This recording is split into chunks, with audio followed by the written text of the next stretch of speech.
Hi everybody, my name's Amelia and welcome back to my channel.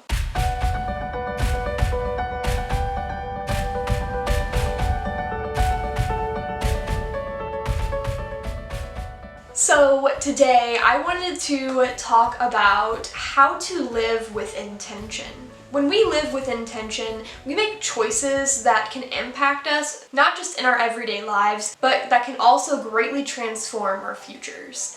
Living with intention helps us to reach our goals, it helps us to feel better in tune with ourselves, it enhances mindfulness, and overall it helps us to live more simple and curated lives, thus allowing us to do what we want to do, feel happier, and experience situations and relationships that are healthy and beneficial for us. Now, before I get into this entire video, I actually wanted to say that the whole reason I'm sitting here, well, there's two reasons I'm sitting here, is because one, my Oracle video, I filmed it was out of focus the entire time, so I'm gonna have to redo that. So if you're waiting on that Oracle deck video, that will be coming at some point.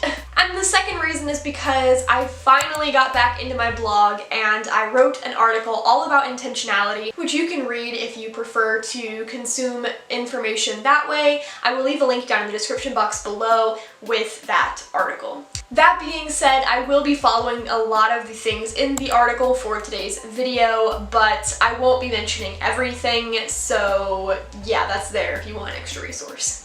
And anyway, before we get into today's video, be sure to give this a thumbs up if you like it, and don't forget to subscribe to the channel if you want to stick around and learn more about healthy living, intentional living, spirituality, journaling, and all the things that I like to talk about. So yeah, let's go ahead and get into this video. So the first question that I wanted to answer is, what does it look like when we choose to live intentionally? The root of all of this intentionality talk actually comes from the fact that every single day we make choices. And even though it may not seem obvious because there are certain choices that we make every day and there are certain choices that don't really impact us years down the road, these choices still play a part in our mental health and our mindfulness. For example, choosing what to have for dinner, choosing what to do with your day, choosing what to do when you get off work, or choosing what to say on a test if you're in school, or choosing what sort of art to create, choosing what books to read, choosing what movies to watch. All of these things are choices. They're decisions that we make for ourselves throughout the day. And the thing is, for a lot of us, making these decisions is often done at the spur of the moment. They're impulse decisions. We don't really think about it. If I were to ask you, when was the last time you were intentional about what you ate, which social media app you decided to scroll on in your downtime, how long you spent on that app, when were you last intentional about what you read, or what movie you watched, or who you talked to throughout the day. For a lot of us, we don't put a lot of thought into every single decision we make. Now, I also want to have a caveat here that intentional living is not just about being intentional for every single decision. Sometimes fast food is the best option. Sometimes you just need to get on Instagram or TikTok for 15 minutes and you don't really think too much about it. Sometimes we just talk to people who may not have our best interests in mind, but we do it because they're there. And I think that convenience is certainly a thing, and we are not expected to be mindful or intentional 24/7, but there are certain choices in your life that could impact your future that it's important to be intentional about. The goal for this video is to give you some ideas on areas of your life where you can be more intentional, where you can make choices that ultimately transform the way that you experience this world, this lifetime. The thing about being a human being is that we're all looking for quick stimulation. We're looking for quick solutions to our current problems. We're bored. Okay, what's the quick solution? Go on TikTok. We're tired. What's the quick solution? Just take a nap somewhere or have a cup of coffee. We're feeling lonely? Okay, message your friends, and the first person who responds is the person that you're going to pour all of your energy into. Again, as part of being a human being, we are looking for the quick results. The thing about intentionality is that we're trying to override those quick results and instead allow ourselves time to process and consider what is best for us, what is best for our mental health, what's best for our physical wellness or our overall happiness. Sometimes intentionality is about taking the hard way out of a situation. It's not always about looking for the easiest solution. And that's why being intentional and living with intention can be very difficult for most people. And again, you don't have to be intentional about every single small choice you make throughout your day. But ultimately, if you want to live with intention, if you want to transform your life, only you can do that. And one of the best ways to do that is to put more time and consideration into what choices you're making and how those directly impact your life. Alright, so now let's get into how to live with intention. And one of the first ways is just to start out slow. I know that sounds silly, but I had to put this out here that you can't make an overnight change for the most part. Living intentionally is a hard thing to fully achieve, and to be honest with you, after years of focusing on intentional living, I am nowhere near perfect. I wouldn't even say I'm at the 50% mark. And the reason for that is simply because intentional living requires constant reflection. It requires a lot of self-growth, dedication, self-determination, all of these things that a lot of us may not have time to give to. For me personally, I do spend a lot of time reflecting, and I do spend a lot of time planning and creating goals for myself.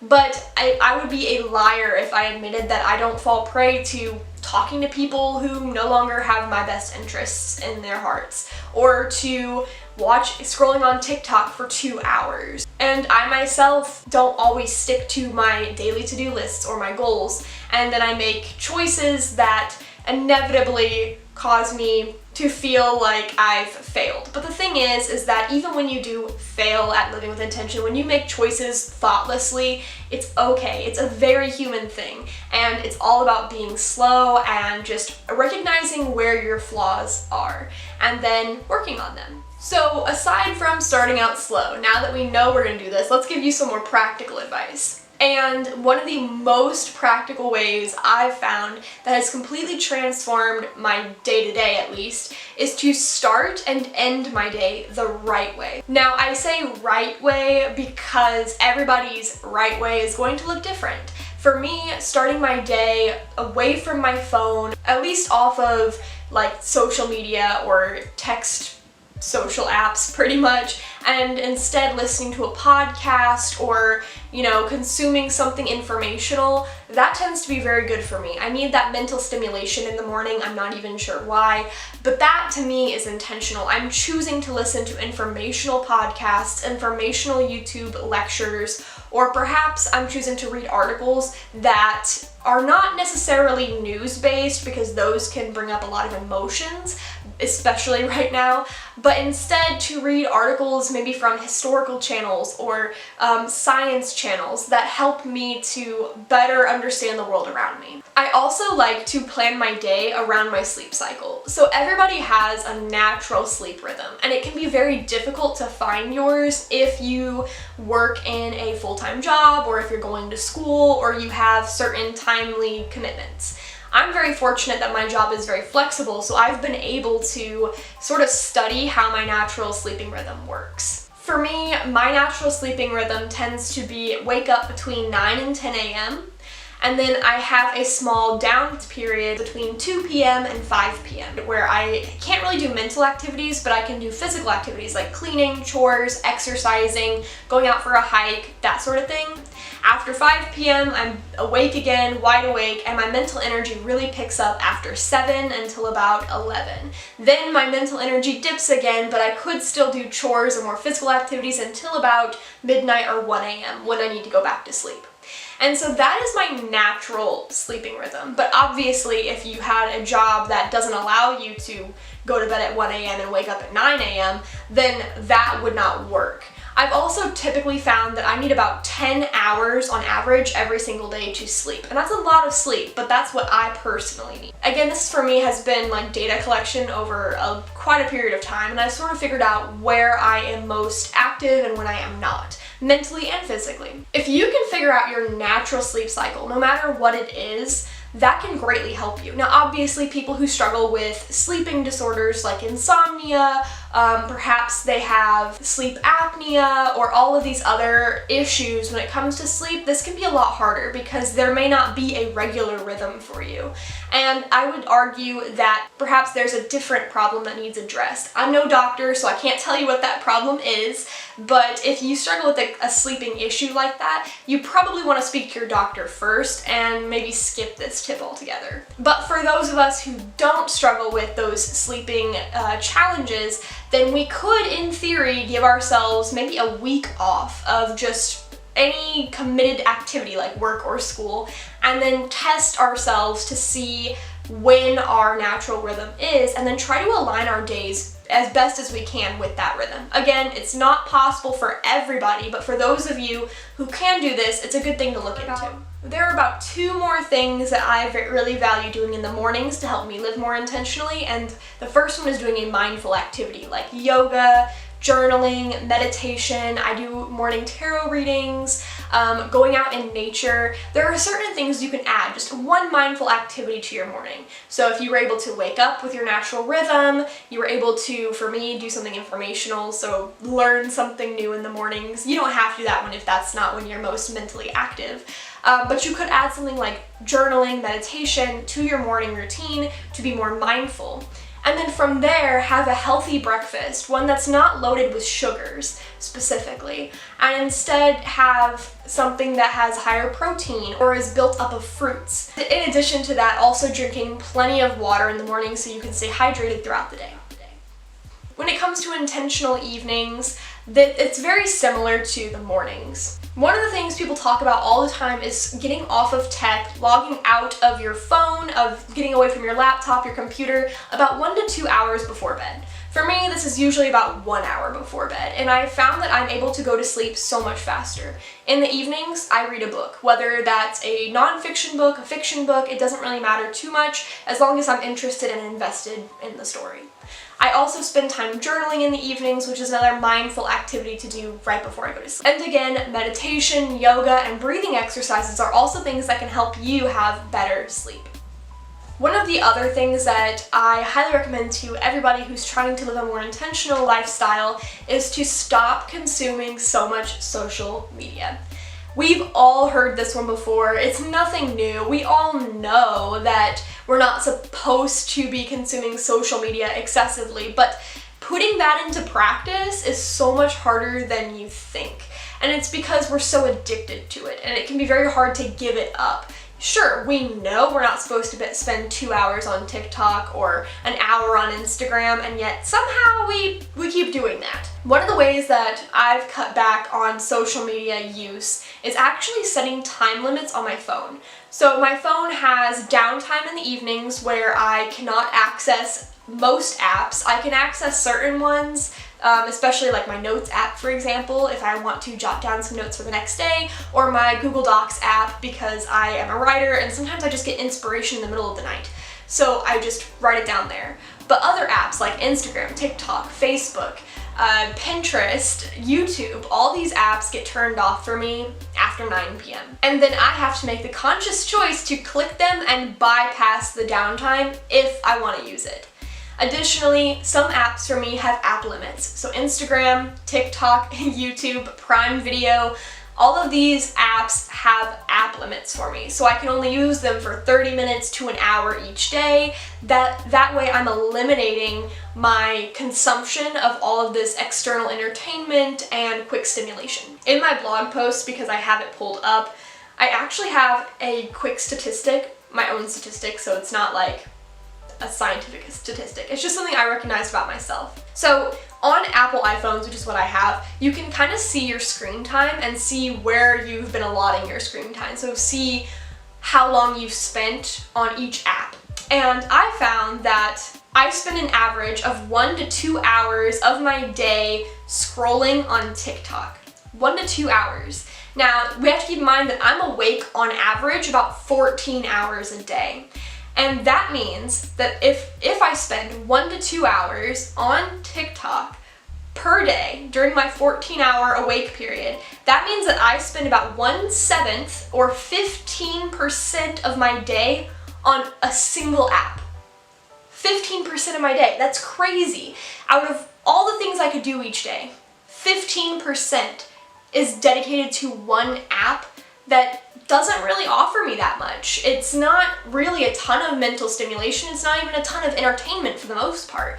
So it made me realize that I wanted to be more intentional about how much time I spent on there, and the easiest way to cut back the time is to put app limits. So at first, 1 hour each day. Then I knock it down a bit and put 45 minutes each day. And then we'll knock it down a little bit more a couple weeks from now and do 30 minutes each day. So that way it's a gradual change, and eventually I will use the app less and less. Now, I'm not sure how this works for Samsung or other types of smartphones, but I'm sure there are screen time and app limit things. If you happen to have a different type of smartphone and know more about this, you can leave a comment down below and I'll probably pin it to the top to help other people. But for me personally, I use Apple iPhone, so I don't really know how to do it beyond that. Another thing you can do is educate yourself about social media use and about the things that you consume, especially when it comes to news and information and all of these other things that just exist in our lives.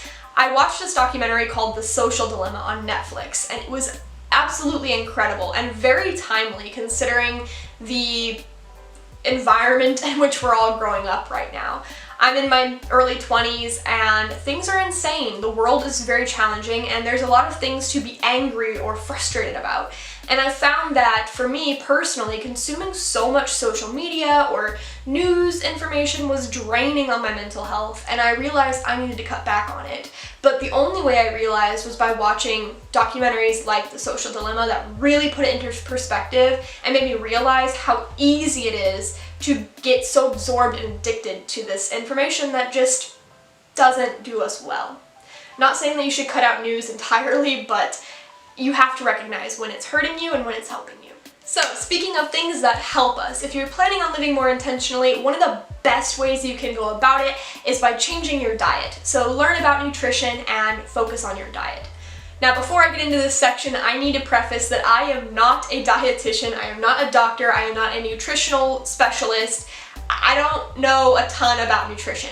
I'm just an average person learning about what healthy eating looks like and making the changes for myself. And one of the things I've definitely learned over the last 2 years since finding out that I'm lactose intolerant, for example, is that everybody has different dietary needs and restrictions. So I have been speaking with my doctor, I've been talking to nurses, and I've also been watching and educating myself through food documentaries. So some of the documentaries that I've watched that I really enjoyed were What the Health, I believe that's on Netflix, What's with Wheat, which is on Gaia. There's a few vegan documentaries, I'll put some of them up on the screen, and I feel like I'm missing some. But I do enjoy Gaia. They have a lot of interesting nutritional videos. But again, before you make any changes to your diet, it's always important to talk to a professional, especially somebody who knows you and knows your conditions or your health issues that you may be struggling with. But once you're able to better talk with somebody and educate yourself on your own dietary needs, changing your diet can drastically help you. Cutting out sugars is a big one, especially artificial sweeteners and artificial sugars. Eliminating processed food almost always helps people. It's a great way to take control of your health. Eating more fruits and vegetables and naturally occurring items instead of heavily processed or artificial items. Avoiding food coloring, for example, can also be good. Some people have gluten allergies and don't even know it, so sometimes cutting out gluten can help you, and instead opting for like sourdough alternatives or gluten-free alternatives. It's important to study yourself, track what you eat, and figure out if you are experiencing any adverse symptoms throughout the day and how eliminating certain foods may actually improve your well-being. There's this saying that the gut is the second brain, and that what you eat, what you feed your gut, can completely overhaul and change your entire being. And ever since I started taking a more active approach on my own nutrition, I have found that I feel better than I have felt in years. I don't know if I'm better than I've ever been because I can't remember all that, but better than I felt in years. And I have noticed a dramatic shift in my energy levels, my overall life happiness, and so much more. And food is a great place where you can choose to be intentional, where you can make choices every single day about what you eat for breakfast, lunch, dinner, snacks, fast food, restaurant food, all of it. You have the power to make those decisions. So I highly encourage that you learn more about that. Figure out what your body personally needs, talk to your doctor, your nutrition specialist, your dietitian, whoever, and hopefully you can make that change. 2 other ways that you can be very intentional with your day-to-day life, and honestly your whole life really, is to learn your love language and learn your learning style. Now, I think I have an entire video on both of these things, so I'll put that somewhere on the screen. But essentially, everybody has a love language or more than one love language, as well as a learning style. And I'm just going to go through them briefly, but again, I have a whole video on that should be very helpful. So there are 5 different types of love languages: physical touch, quality time, receiving and giving gifts, words of affirmation, and acts of service. So these 5 love languages are how we show and receive love. I'll use myself as an example here to help you understand it, but for me, quality time is how I give and how I receive love. I also give love in words of affirmation to people, and that's just how I personally operate. My friend, my best friend actually, her love language, she receives physical touch. She feels most loved when people are hugging her, when people are holding her hands, or when they're just kind of like teasing her. Physical touch. It doesn't have to be sexual or sensual in any way. She just enjoys that comfort. Aside from that, she gives love by giving gifts. She's a gift giver. She gave me this necklace recently. She's given me like half the items in my room. Not really, but very close. And that's just how she gives love to other people. We all give and receive love differently, or at least with one of those 5 methods. And knowing how you show love as well as how you feel loved can help you improve a lot of your relationships. I know that when my friend gives me a gift, she is expressing love, even though that's not exactly how I would do it. And I know that to help her feel loved, not only do I give her my quality time because that's how I naturally show my affection, but I can also hug her more. I can tease her more, hold her hand, that sort of thing. And if you know your own love language, you can tell the people around you how you feel loved, and then hopefully they will show you that affection in the way that you best receive it. When it comes to learning styles, there are quite a few, and I don't know if I'll be able to touch on all of them, but some of the most popular ones are reading, writing, math, auditory, kinesthetic. I'll put some more on the screen because I'm forgetting some. I know there's interpersonal and intrapersonal as well, but there are several different types of learning styles, and when you know your learning style, it makes learning so much easier. I'm naturally a reading and writing learner, so school was very helpful for me. I was a straight A student, but that's because the classic public education system catered to my personal learning style. Other people who may be auditory learners or people who might be kinesthetic learners may find that the traditional educational system does not benefit them. It doesn't work for them. If anything, it's a challenge to learn because you're not learning in the way that is best for you. And everybody is different, and you can be multiple things. I tend to do very well with kinesthetic learning in certain situations, as well as auditory learning in certain situations. I have a friend who cannot do auditory learning. Podcasts are like the bane of her existence. She's not able to focus on them very well. So everybody's different, and knowing how you best learn can change your approach to learning in the future. Whether you're in school or out of school, if you know how you learn, you can cater your educational needs to that. If you are not a reading, writing learner, but you're an auditory learner, skip reading the books and instead listen to the audiobooks or listen to a podcast. If you're a kinesthetic learner, try more hands-on learning activities. Try puzzles. Try going out and experiencing interactive museums, or, learning how to do more physically in tune activities when it comes to your learning. Obviously, it takes a bit of creativity to figure out how to cater certain topics to your needs, but it's not impossible, and I think if there's a will, there's a way. Another way that you can live with more intention is to stop impulse buying.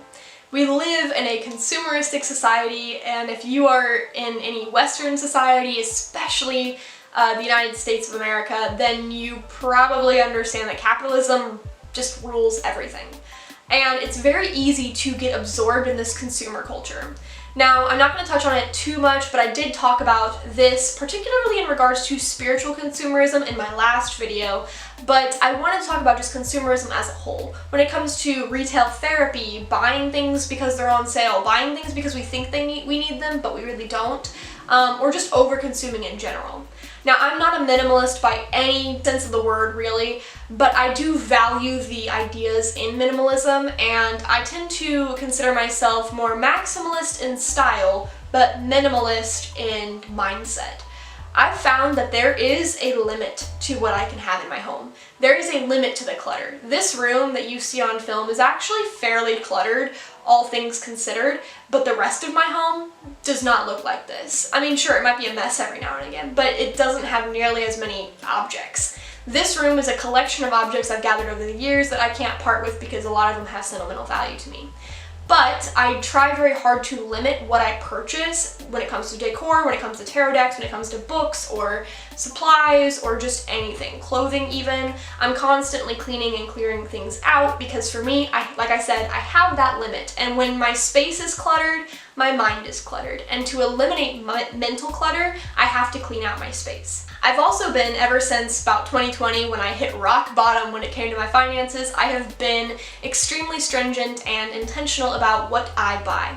So I've been very focused and very intentional about where I put my money and what things I purchase. And I ask myself several questions like, do I really need this? How often will I use this item? Will I have to replace it within a year? And other questions like that.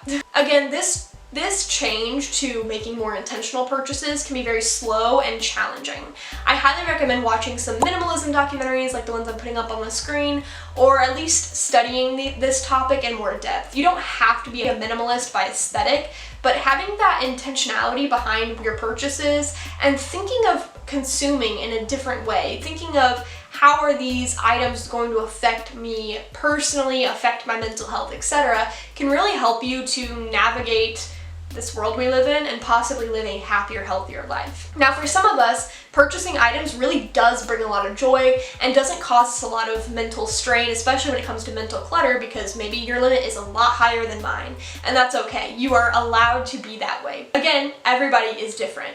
But what I would recommend is really asking yourself questions. I'll put some up on the screen as an idea, as an example, to see if it is hindering you in any sense of the word. If it is making you second guess yourself, have buyer's regret, or if you find that your finances aren't in order. And again, I'm not a financial advisor or anything special like that, but I do think that there is this sense of fulfillment whenever you live more intentionally in regards to consuming things, because again, we live in that society. It just is what it is, and I think that while I can't escape it, I can certainly protect myself, my mental health, and my well-being from consumeristic ideas.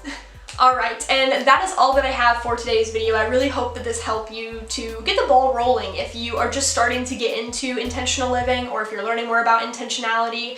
I know I've talked about this topic before, but it's something that I think constantly evolves and shifts and grows with me, so it's probably something you're going to hear more of in the future. Again, if you want to read the entire blog post, learn more, I have the link down in the description box below. And hopefully in the near future we can also discuss similar topics and maybe address a few more ways to live with intention. So anyway, thank you again, and I will catch you next time.